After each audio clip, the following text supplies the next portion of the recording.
Thanks for stopping through Terrence McCall, Channel T Entertainment.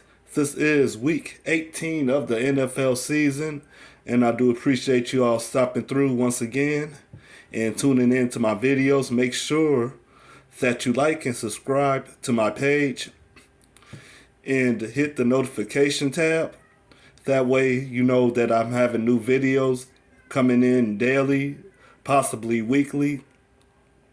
This is the last week of the NFL season, and next week we are going to be going into the playoffs. So I'm going to be bringing you week 17 of my prediction recaps. By the way, I will be joining you all next week when y'all see my beautiful face. All right. Now, there wasn't no Saturday games at week 17, so we're going to move on to the Bears as I have them beating the Giants 27-16. The Bears win 29-3. I had the Jaguars losing to the Patriots 28-10. The Patriots put up 50 points to the Jaguars 10. I had the Rams beating the Ravens 27-20. The Rams win 20-19 despite Matt Stafford throwing few interceptions. Anyway, moving on down. I had the Jets getting beat down by the Buccaneers 36-10. The Buccaneers came back and won this game 28-24. Now, this is the controversy part of this game. They put Antonio Brown out, I believe sometime in the third or the fourth quarter, and the man just went crazy. He took off his uniform and just ran off the field, made a scene, basically.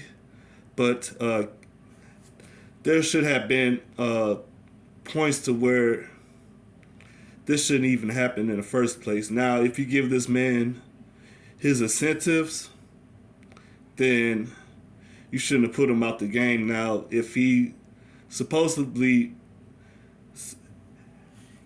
having an injury and the Buccaneers are forcing him to play, then that's another issue. But I think he could have been possibly took a hit on the field or something, because any normal player that been put out the game, they wouldn't even make that kind of scene. So you can't really blame him. You can blame him because he's a person, but by him taking so many hits, it could affect his brain in some type of way. Maybe that need to be brought to his attention, but him being at the next game the next night, you can't really call that, but I hope the man gets help. I don't see him getting picked up by any other NFL team. And that's the sad part about it. These players get hurt and they suffer long-term trauma, brain injuries. And I'm pretty sure it's getting addressed, but it seems like it's not getting addressed enough. Now I'm going to move back down.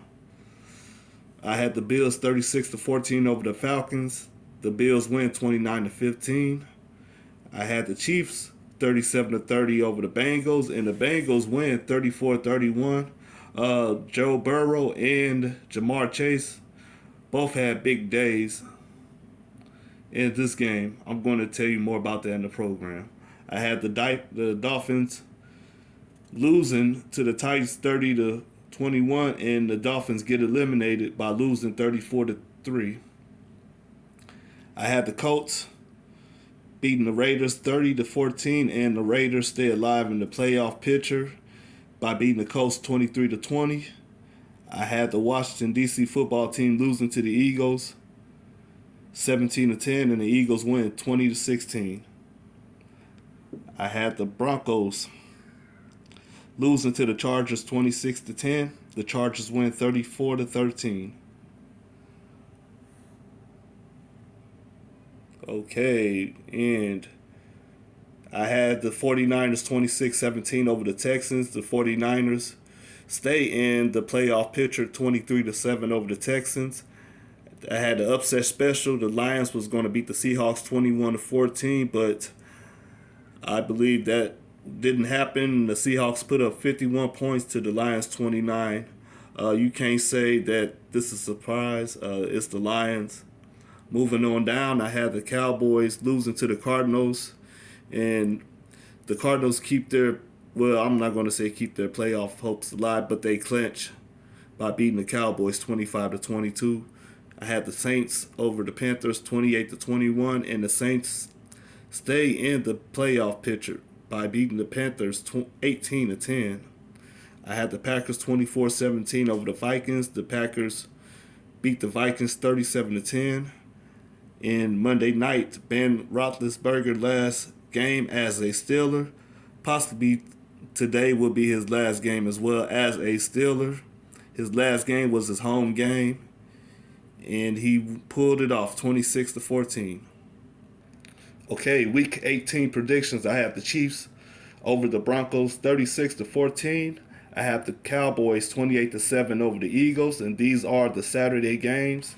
I have the Giants getting beat by a field goal to the Washington D.C. football team 17-14. I have the Bengals beating the Browns 37-20. I have the Steelers, Ben Roethlisberger's last game as a Steeler, beating the Ravens. I don't think that'll be enough for the Steelers to get in the playoffs. I have the Packers 30-14 over the Lions. I have the Colts 27-17 over the Jaguars. I have the Vikings 27-10 over the Bears.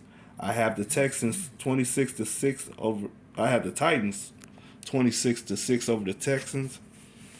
I have the Saints 34-14 over the Falcons. I have the Cardinals 30-21 over the Seahawks. I have the Bills 37-10 over the Jets. I have the Buccaneers 27-10 over the Panthers. I have the Patriots 17-10 over the Dolphins. I have the Rams 34-16 over the 49ers. I have the Chargers 26-10 over the Raiders.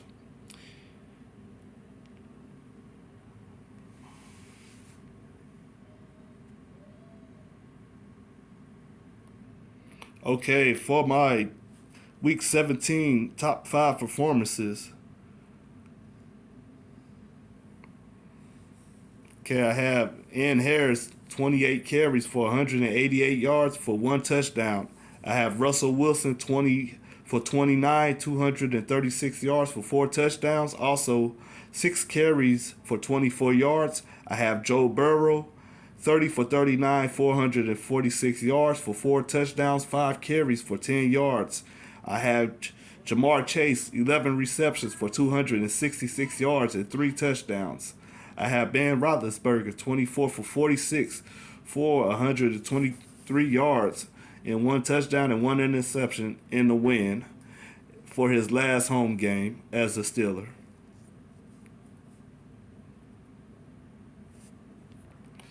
Okay, and I do appreciate you all taking the time to tune into my video. This is the last week of the NFL regular season. I will be back full time. You will be seeing my beautiful face. I will be showing you a different view for the playoffs other than the paper and the pen. So make sure that you all are tuning in. I do thank you all for tuning in, each and every one of y'all, through the NFL 21 season. Next year it will be better. But make sure that you tune in for the playoffs and the Super Bowl picks as well. And I will be breaking down my NFL MVP for this year as well. You will see the full playoff bracket. And y'all have a good day and enjoy the games.